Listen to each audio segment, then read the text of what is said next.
Good afternoon, everyone. My name is Özgür Çolpan. Welcome to the webinar series on advances in mechanical engineering.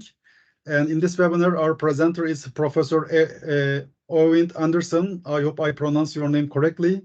Yes. Yeah. Okay, good. A little, I want to talk about Professor Andersson's achievements a little. So, as I said, he's a professor now in the Department of Energy Sciences in Lund University, Sweden.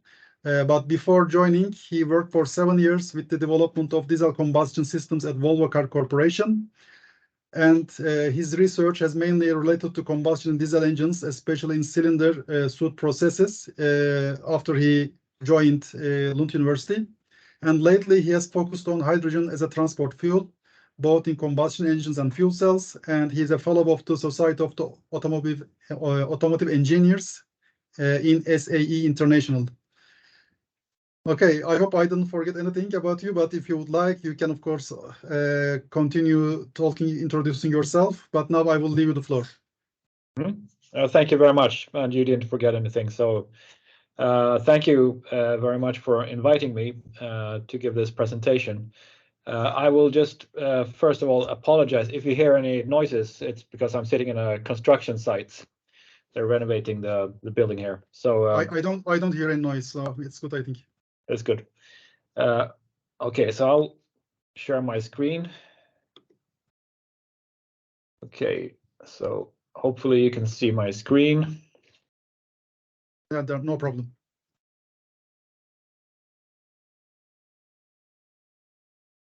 Okay, so and maybe a laser.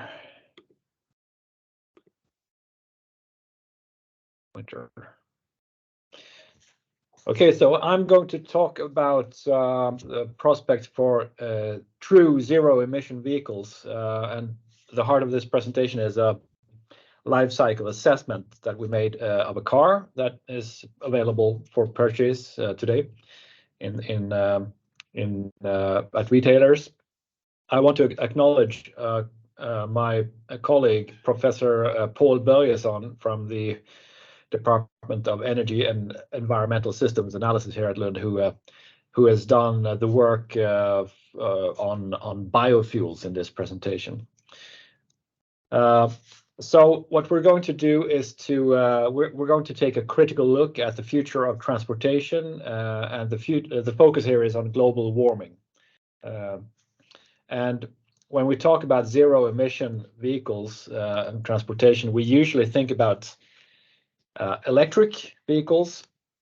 So this is an important part of the lineup that I'm going to assess in this presentation.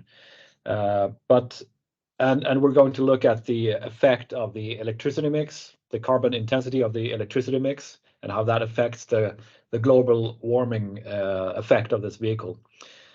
And this is not uncommon, but another thing that we have done that is a bit uncommon is to look at the carbon intensity of the fuel. If you have a vehicle with a combustion engine, what happens to the global warming effect of the vehicle if you change the fuel from a fossil to a renewable fuel?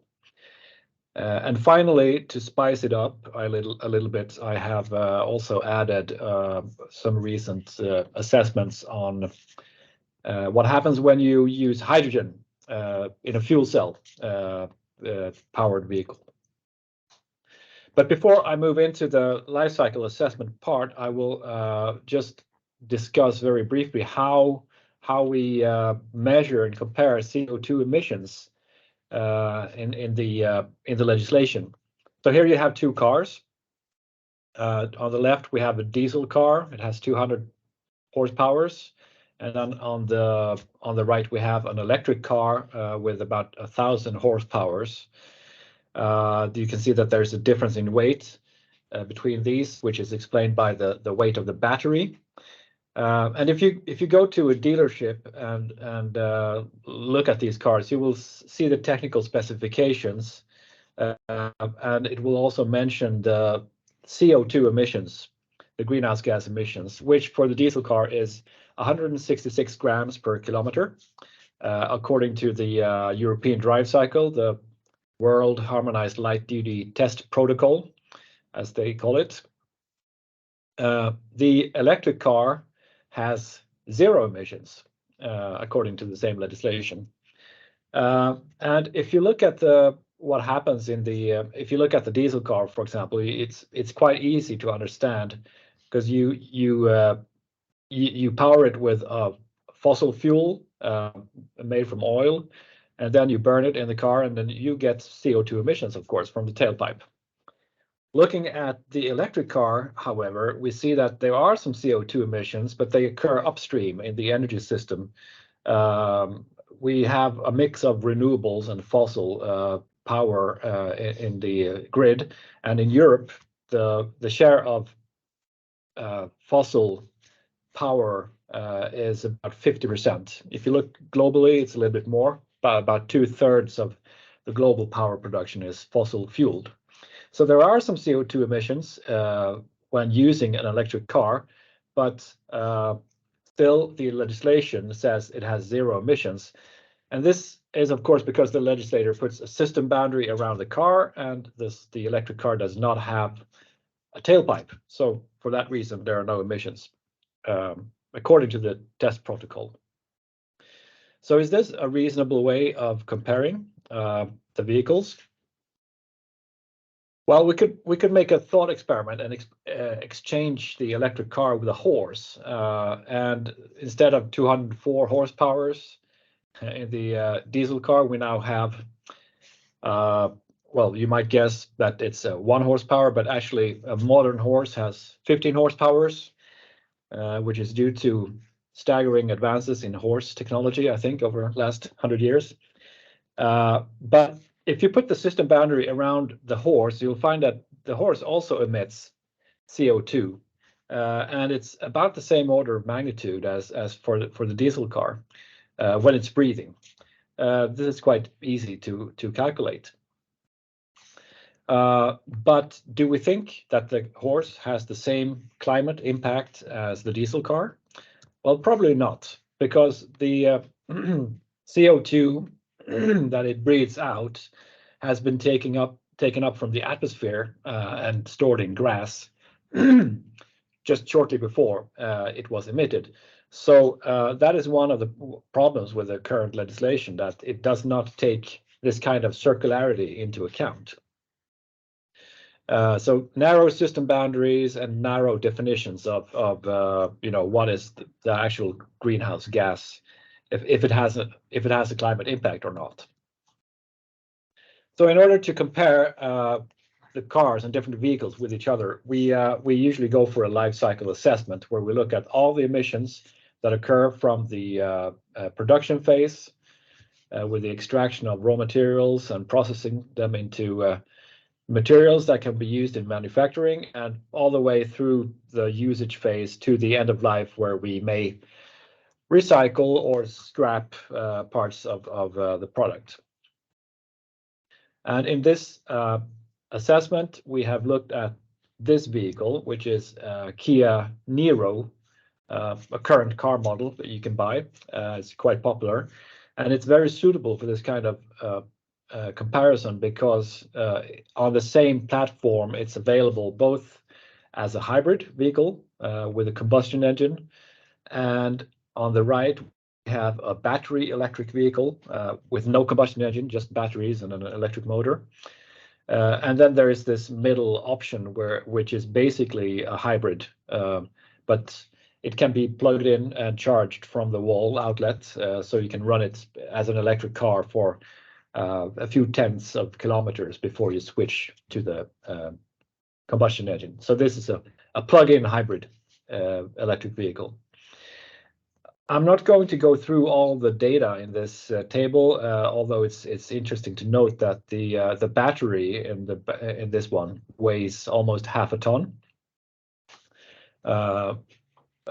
But instead, we're going to focus on the emissions of CO2 according to the European drive cycle, and we want to see if these numbers represent the global warming impact of these vehicles.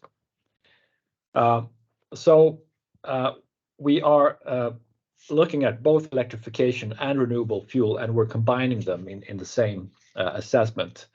So for the chargeable vehicles, the BEV and the plug-in hybrid, we look at the influence of the electricity mix. So a current electricity mix, average European electricity mix, is compared with a future electricity mix by 2050. The average electricity mix in Europe will be close to what we have in Scandinavia today, so virtually fossil-free. And then we are also looking at the fuel. So the hybrids, they are assessed with standard gasoline, which is the option that you can buy. But we also look at a first generation biofuel. This is E85, contains 85% ethanol, which is produced from crops usually, and then 15% gasoline. And the third option here is HVO, renewable diesel fuel, hydrotreated vegetable oil. And this is a second generation biofuel, so it's sourced from residuals from other types of production. Finally, we have the hydrogen option here, in which case we look at the origin of the hydrogen. So we can make it from wind power with electrolysis, or we can use the average European electricity mix, the current or the future one, or which is the most conventional way today, to use steam reformed natural gas. So basically today hydrogen is a fossil fuel. I'm skipping straight to the results here, but if you have questions about the methodology, I'm happy to answer those. Just before we start, I will just explain what we can see in the graph. So you see that we have four groups of bars representing the different vehicles. We have the carbon dioxide equivalents in grams per kilometer on the y-axis. And when you look at the bars, you can see the different colors here. They represent different emissions. So the light blue here are the production emissions from the car. So everything from extraction of raw materials to the assembly. The dark blue is also the production emissions, but from the battery, from raw material extraction to battery assembly. And then we move into the usage phase. So the red part here is the fuel emissions, and the purple are emissions from the electricity that is used for charging the vehicle and driving it. And then at the top, you can see an olive colored field, which is the emissions that come from the end of life phase. The arrow bars here, they represent the production of the battery. If it's produced with a Chinese electricity mix, you get a little bit higher emissions, and if it's produced with a renewable electricity mix, you get a little bit lower. Okay, so just looking at this is now with the present electricity mix in Europe. We can see that if we use this hybrid vehicle as a reference, the gasoline option here has pretty high emissions. You should compare this, by the way, with this horizontal gray line, which is 95 grams per kilometer. This is the limit that the European Union is using, that you have to make as a car manufacturer as an average over the fleet. So it's not really relevant for life cycle assessment, but it shows how much of these emissions are actually unregulated in the legislation. Okay, so this is the reference. If we move to the battery electric vehicle, we see that with the current electricity mix, the overall emissions are only cut by maybe 25%. And this is due to both the large emissions coming from the production of the battery. So about 40% of the production emissions of this vehicle comes from the battery. But also charging with European electricity mix gives you quite a significant contribution in terms of CO2. If we move back to the hybrid and change the fuel, we see that we get a big reduction in the emissions, especially if we use this renewable diesel fuel, which is made from residuals. So this is actually, in this lineup, the best option, just looking at the vehicle. Another interesting thing to note is that the plug-in hybrid, which is has both a combustion engine and an electric motor, and can be charged, is similar in emissions to the battery electric vehicle. So even though it's only used part of the time as an electric vehicle, it's still comparable. Now, we talked about tailpipe emissions, and it should be noted here that the fuel emissions in the hybrid here, they do not. The legislation says that this vehicle has 110 grams per kilometer, the emissions of CO2, but this doesn't even cover the emissions that come from the fuel, because there are emissions from the production of fuel and distribution of fuel that is not seen in the tailpipe paradigm that is used in the legislation. It's also interesting to note that all of the vehicles over here are defined as zero emission vehicles, although they in emissions they range from almost best in class up to the worst in this lineup.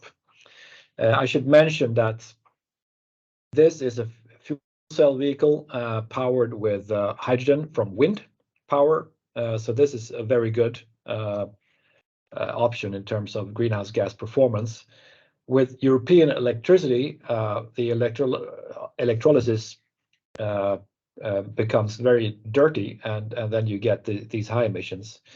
And as I said previously, with natural gas, steam reformed natural gas, you get something that is on par with the battery electric vehicle. Okay, this is now with the current electricity mix. I will just very briefly show you what happens when we switch to a future electricity mix, because that is perhaps more interesting, what is going to happen in the future. And we can see that now the battery electric vehicle drops to maybe slightly more than 50% of the reference vehicle over here. So, but it's still not a zero emission vehicle from a life cycle perspective. Interestingly, the plug-in hybrid is still comparable to the battery electric.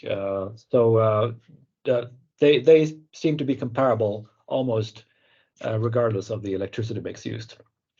Here we now see that the HVO option for the plug-in hybrid is similar to the hybrid running on HVO. Still, those two are the two vehicles that are the best in the lineup, closely followed by the fuel cell vehicle we're using green hydrogen.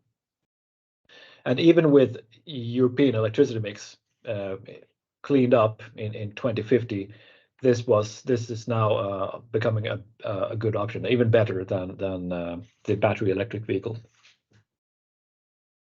Okay, we'll discuss this shortly, and we'll talk about the potential of using biofuels, for example, or batteries or hydrogen, and how scalable those solutions are. But before we move on, I'll just say a couple of words about the plug-in hybrid, because there is the CO2 emissions from the plug-in, they are based on a weighted average between the combustion engine mode and the electric mode. And the weight is determined by the electric range of the plug-in hybrid. So for this car, the Kia Niro, the electric drive factor is 65%. So it's assumed that you drive 65% of the time you drive in electric mode. But if we change the share of electric drive, what happens with the emissions? And that's what I'm trying to explain in this graph, where we have the share of electric drive on the x-axis. So over here, the plug-in hybrid is only driven in electric mode, and in the at 0%, it's always driven with the combustion engine. So we see the full range, and we have the CO2 emissions on the y-axis. The plot is a bit busy, so I apologize for that. But the horizontal lines here are just references. This is the 95 gram limit, as you can see down here. This horizontal line, the blue one, is the reference level, the battery electric vehicle emissions, 139 grams per kilometer with present electricity mix.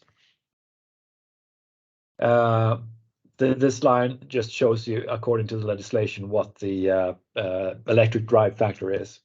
So looking at the interesting information here, this dark blue line, slanting one, this is the emissions for the plug-in hybrid when running with gasoline. So we can see that the more we drive in electric mode, the lower the emissions become, and we break even with the battery electric vehicle at about 50% electric drive. So as long as you drive more than 50% of the time in electric mode, this car is better from a climate perspective than a battery electric. With E85, the green line here, it's not very sensitive to which mode you drive in, electric or combustion engine. And with HVO fuel, then the emissions actually increase the more you drive in electric mode. So this is what I just said. But if we then switch to a future electricity mix, things change a bit, because in the electric mode you get much lower emissions. So here we see that with gasoline, we break even with, we break even with the battery electric at 70% electric drive share. And this is achievable. There are studies that show that if you have 60 kilometers electric range, then the customers will typically drive more than 77% in electric drive. So that is possible to achieve.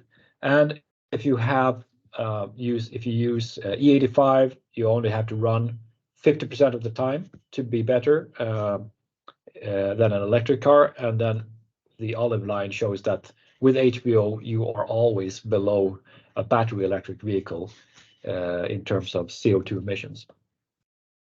Okay, so that's the sort of the life cycle assessment. Here I have a picture postcard from Niagara Falls in New York, and I don't know if you maybe you think this is completely irrelevant, but there's a reason why I have this postcard here.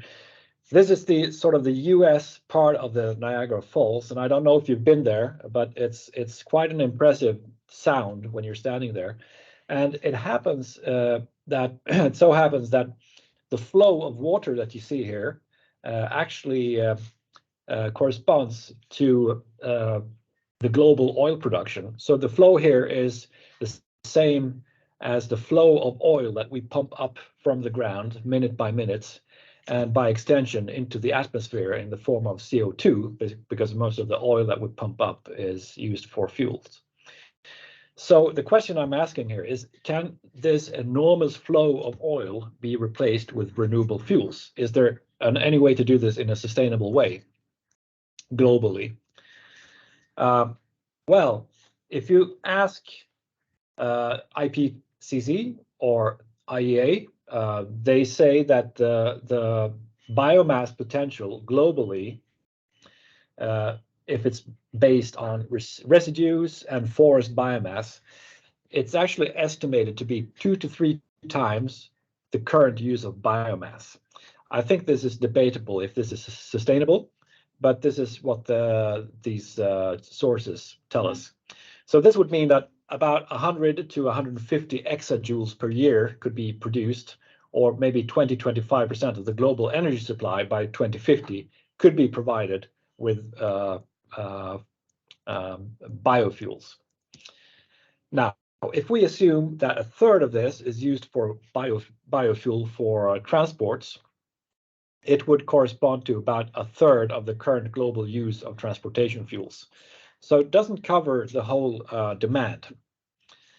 But we could, of course, add synthetic fuels to this. I mean, we could synthesize fuels using CO2, water, and renewable electricity, so-called electrofuels. So, for example, if you capture CO2 from a biorefinery and use it to produce fuels, then you would get more fuels, more renewable fuels within the same CO2 budget, basically. So this could add a little bit to the potential, but if you consider using all the point sources of CO2 in Sweden, for example, the CO2 that you would capture would correspond to 2 to 3 times the current use of transport fuels. But at the same time, this would require 3 times the current electricity supply in Sweden. So it's not going to be a large-scale solution. So renewable fuels will not be able to replace fossil fuels despite significant potential, and it's not going to be a sustainable large-scale solution. There is a synergy effect, though, because if you electrify more and more of the fleet, then the demand for fuel will reduce over time. So in the end, maybe there is a chance to supply a part of the transportation with renewable fuels.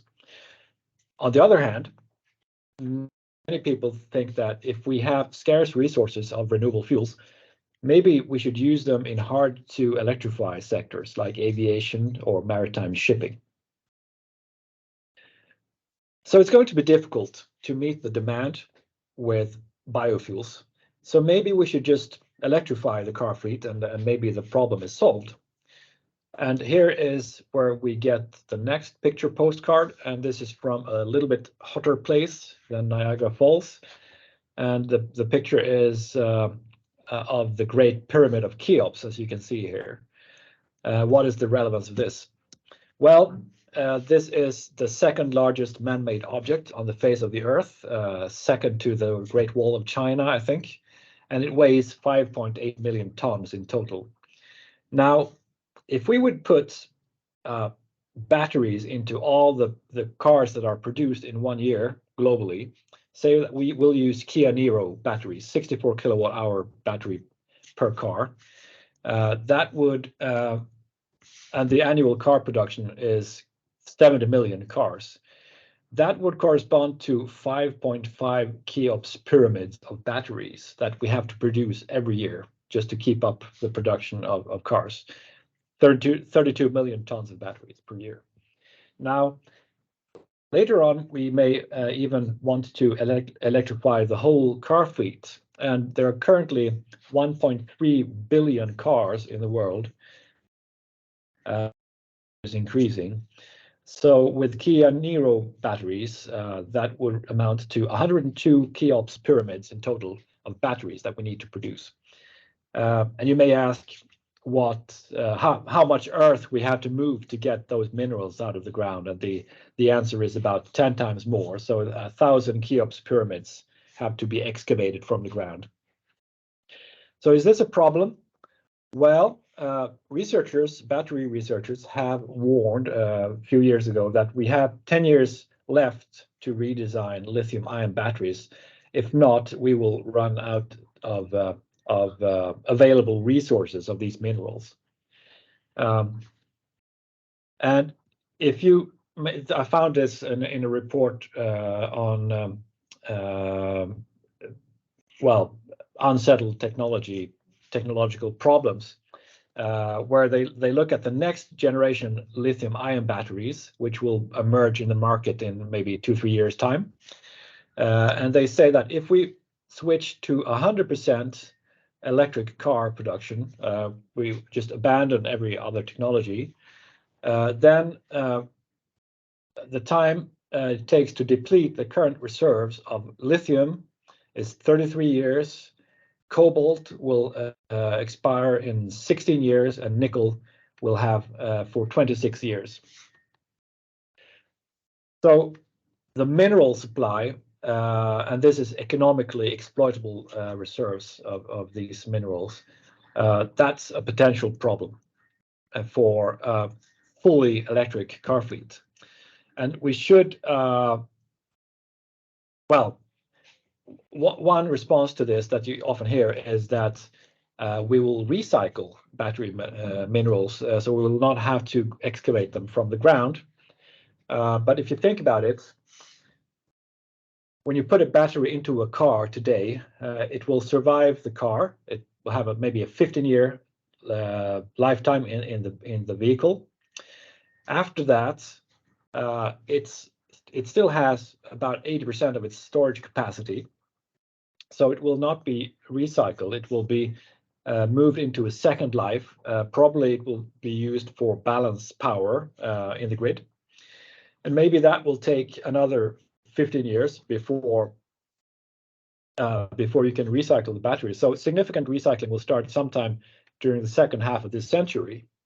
I mean, we should remember there are not so many electric cars in the fleet today, so it will take time before we get volumes to recycle. And significantly, before you can recycle the minerals, you have to extract them from the ground at some point. We should also note that when we looked at how long it will take to deplete the reserves, those estimates, they do not include the current use of battery minerals or future use, for example, in heavy-duty vehicles or for grid storage and so on. So it was only for cars, but everybody wants batteries these days. Finally, I mean, in addition to this, even if we could get all the minerals and build batteries, what is the climate mitigation potential of a battery electric vehicle fleet?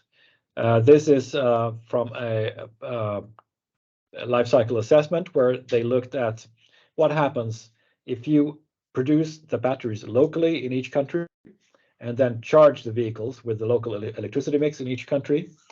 And then what happens if you exchange the current car fleet with electric vehicles? How much reduction do you get in CO2 emissions? And the European Commission have stated that we need to reduce emissions by 90% until 2050 to make the global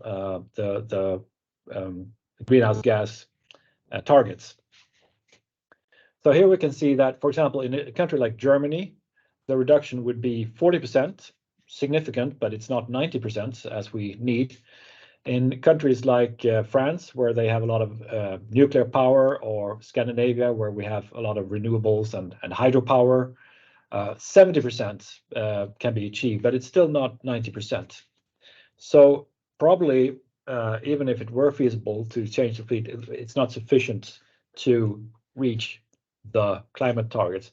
And in some countries, as you can see, the emissions even increase when you switch to electric cars. All right, so here's the last picture postcard, and it's getting hotter. This is a picture postcard of the sun, so maybe you will have already guessed that this is about hydrogen. The sun burns 600 million tons of hydrogen per second. And that's how we survive here on Earth. But how much hydrogen do we use on our planet? Well, the global hydrogen demand in 2020 was 90 million tons. So that's per year, not per second. So, but still a significant amount of hydrogen. So the question I'm asking here is how much electricity is needed if we want to exchange this with green hydrogen? So we need to use renewable electricity to produce this. Well, this is a graph showing you how hydrogen is produced today, and as I said, most of it is produced from steam reforming of natural gas, or almost half, 48%. And then when we move up here, we can see 30% comes from reforming of oil or naphtha in refineries. And then we have gasification of coal, still very much a fossil fuel. And then at the top, we see the part which is electrolysis, but it's only the top part here, the 0.01% here, that is green hydrogen today. So basically, we want to take all of these 90 million tons per year, and we want to switch the production to green hydrogen. How much electricity is needed for this? Well, if you just state a figure, it's 5,600 terawatt hours of electricity every year. But how much is that? Well, it is actually more than twice the power production of the entire European Union. So this is also going to be quite difficult. I mean, this does not include transport fuels today. Hydrogen is not used as to any large extent in vehicles. It's used as a commodity in the chemical industry and so on, as you know.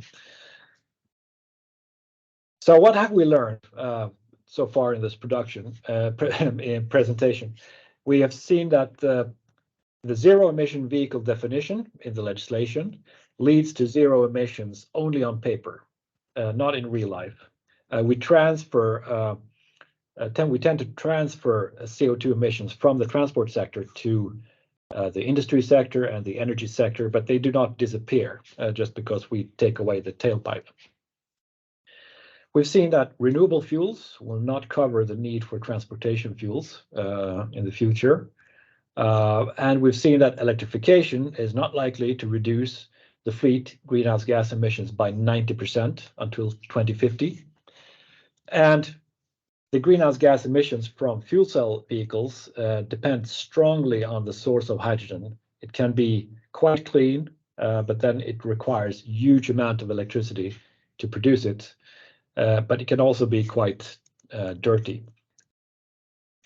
So what are the prospects for true zero emission transportation? Well, what we've seen is that if we try to solve this problem only using technology, it becomes a study in bottlenecks. I mean, all of the technologies that are available today have limitations, and they are subject to their own sustainability limits. There's just so much that you can do with each of these technologies. And there is no bottomless well that we can quickly turn on when we shut down the production of fossil fuels. So what does this mean? Well, one conclusion is that we cannot choose one technology over another. We cannot go for just battery electric vehicles, for example. We have to use several technologies in parallel if we want to meet the climate targets. So we will use and we will need electrification, but we will also need sustainable renewable fuels as well as hydrogen. So in order to meet the climate targets, we need, first of all, a drastic reduction of the grid greenhouse gas intensity from the current levels. As we've seen, this is the only way to achieve any meaningful greenhouse gas reduction with electrification. It's today an electric car charged with average European electricity is not so much cleaner than a combustion engine vehicle, actually. We also need increased production of sustainable renewable fuels, including hydrogen, but also biofuels and other kinds of renewable fuels that can be used in the legacy fleet, because it takes a long time to replace the current vehicles. And finally, I think this is still not going to be enough. We need to transfer transport work from the car fleet to less energy intense modes of transport, like public transport, bicycling, and why not walking? This will enable us to reduce the greenhouse gas emissions from transports below what the limits that are allowed by technology. And that concludes my presentation. Thank you very much for this excellent presentation. So is there any question from the attendees? Okay, Erkin, I see somebody raised hand. All right, I will allow microphone. So if you want, you can use the microphone to ask. Yes, I have a question. You mentioned with some fuels, it's actually worse than battery. Some fuels are actually better than battery electrics emission-wise. Yes. Could we utilize them? Could we exploit them and combine with a suitable transmission system or power generation system to exploit maximum efficiency and reduce thing even further, or would it Yeah. be about the same thing?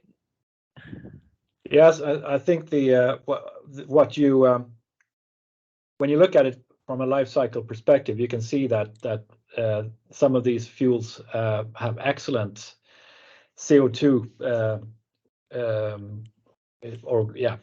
climate performance, but it's not difficult at all to make a combustion engine, for example, that runs on HVO. And for example, here in Sweden, there are gas stations where you can fuel up with 100% HVO if you want to. E85 is available at every fuel station in Sweden, for example. So it is possible. It's technically possible, and the technology is available today. The problem is that if you want to switch to and go for this as the only solution, then there's not enough fuel available to supply the whole fleet. On the other hand, as I said, if you use a plug-in hybrid electric vehicle, it will only run part of the time in electric mode. So if you have a fleet of battery electrics and plug-in hybrids and maybe fuel cell vehicles, if you combine these technologies, then you can make the supply of fuel last to cover together with the other options the transport needs. I don't know if this answered your question, but Yes, it answered my question very well. Okay, thank you. We have a few more questions. So, Said Amir, you can also ask your question.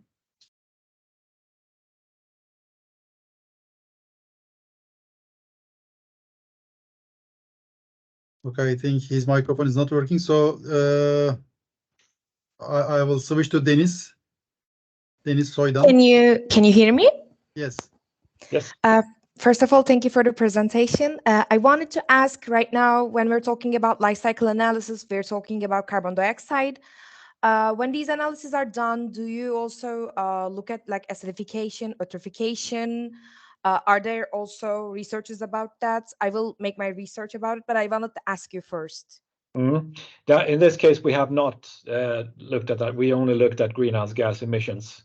But it's true, as you say, that you need to look at all the different impact factors that are important.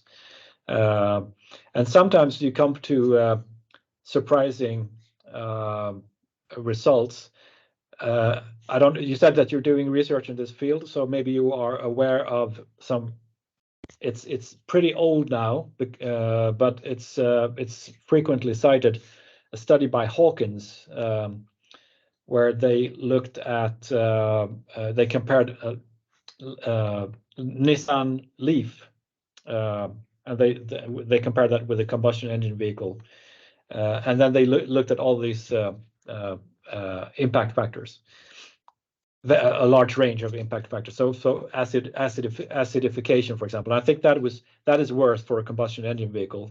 But then you have other impacts like human toxicity or freshwater toxicity that is higher for an electric vehicle. Particle emissions, debatable, because there's no tailpipe, but most of the particles come from wear of road and tires and so on. And since electric vehicles are heavier, it's debatable which gives rise to most particles. And also, NOx emissions. If you look at the upcoming Euro 7 legislation, I think the allowed NOx emissions from a truck is 10 times lower than the average NOx emission from European power production. So there, I mean, you have to look at all these impact factors and look at the whole system, and that's the only way that you can compare different technologies in a fair way, I think. Thank you. Okay, thank you. I see two more hands. So, okay, Ali Galip, I will allow the microphone for you. My sound comes clear? Yes. Okay. We talk about the civil applications about the zero emission, right? But what about the applications about the heavy industries like in the army, like tanks or the armored cars? Are there any application that Sweden or another country is doing that? I want to ask that. I think that what I've heard from the Swedish defense, at least, is that they are interested in seeing if you can if you can fuel tanks, for example, with HVO fuel. And the main motivation for that is security of supply, because in case of war, you may not have access to imported oil. So if you can produce the fuel yourself, that could be a benefit. But I mean, there are not so many, at least in Sweden, we don't have so many tanks, so that it's not a significant part of the climate impact of vehicles in Sweden. And I think battery electric tanks will be pretty difficult because they're so heavy, and you need a certain range, and you need to be able to charge them. So I don't think there's one technology that will suit every application. That's another thing. Another reason why you need a variety of technologies in the future, I think. Can I add something too? But it is not impossible, right? Because the technology is developing itself, and I think maybe in the 4 decades, after the decades, maybe it will be possible for all of the armies, maybe. Do you mean to electrify these vehicles, or? Yes, yes, the tanks are nearly 40 tons or 50 tons like that, because they are so heavy vehicles that they are using for military. But but if we want to look at the Earth, we must lower our carbon emissions in the Earth, because we are harming the world because of that. And then the heavier vehicle needs more power to thrust, to go forward or go retreat, go reverse, sorry. And in this technology, in this level of technology, it is impossible, you said. I understand that. Is it correct? No, I don't say it's impossible, but I think it's impractical for some. I think it's possible to run a tank on from a battery, just like you can do with a truck, for example. But you need to be able to recharge it quickly and in remote locations. And that's the drawback of electric vehicles, because you need an infrastructure with high power charging to be able to use the vehicles. So I think that would be a drawback, at least in a military application. Hydrogen might be a little bit more viable because you can always transport hydrogen to a place where you refuel. That is my idea, at least. Okay, thank you for your answers. There is another concern regarding the battery, electric, and hydrogen and tanks. As tanks are subject to fires in the war front, high voltage batteries are easily flammable. Fuels such as hydrogen might not be viable for non-energy related reasons. Yeah, that's an interesting question as well, and I think that people are often quite scared of hydrogen in vehicles because of it's so combustible. But I mean, the same thing goes for, as you say, both batteries and fuels. And there is an interesting, I think it was Ford Motor Company that made an experiment with hydrogen. They put a hydrogen tank into a car, and then they fire. I think they fired with a gun at the car until the tank caught fire. And what happened with the hydrogen tank is that the hydrogen is so light that you got a very defined flame going straight up. It looked like a welding flame from the car, and until all the hydrogen burned out, and then the car was still intact after that. And then when they redid the same thing with a gasoline car, after the experiment, the car was, of course, completely burned out and not usable. So yes, hydrogen is very flammable, but it has other properties that makes it perhaps a little bit less dangerous in some ways as well. Okay. I think, okay, just last question, then we will finish after this question. Abdulkadir. Thank you very much. Yes. Yeah, the hydrogen which is used for FCEV can also be produced by using wind. I guess hydrogen is produced the area which is closest to the wind power plant. So how we store and transfer this hydrogen, is it really feasible? Yeah, I think so. But it's more difficult, of course, than transporting liquid fuels. So, but one option that I've heard discussed is for maritime transports. You could have these wind power farms on offshore. So you produce hydrogen offshore, and then ships can sort of bunker hydrogen at the production site. So that is one option. To transport it, yeah, I mean, you have to transport it either pressurized or liquefied. And the problem is, of course, that when you liquefy it, you lose a lot of the energy content of the fuel, of the hydrogen. So in many ways, it would be more practical maybe to turn hydrogen into something else, like methanol or ammonia.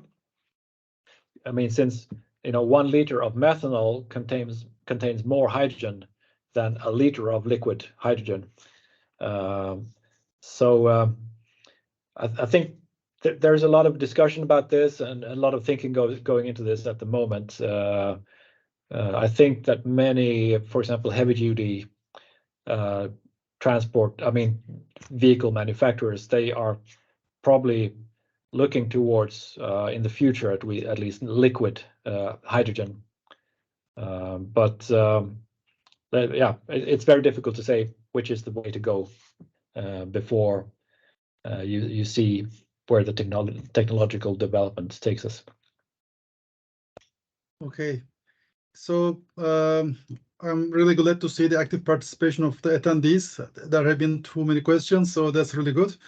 And thank you, Professor Andersson, again for this webinar and accepting our invitation and giving this excellent presentation. Thank you very much. So I also thank all the attendees for listening and attending again. And now this concludes this webinar, and I wish everyone a great day and also a weekend. Thank you. Thank you. Thank you. Bye-bye. Bye-bye.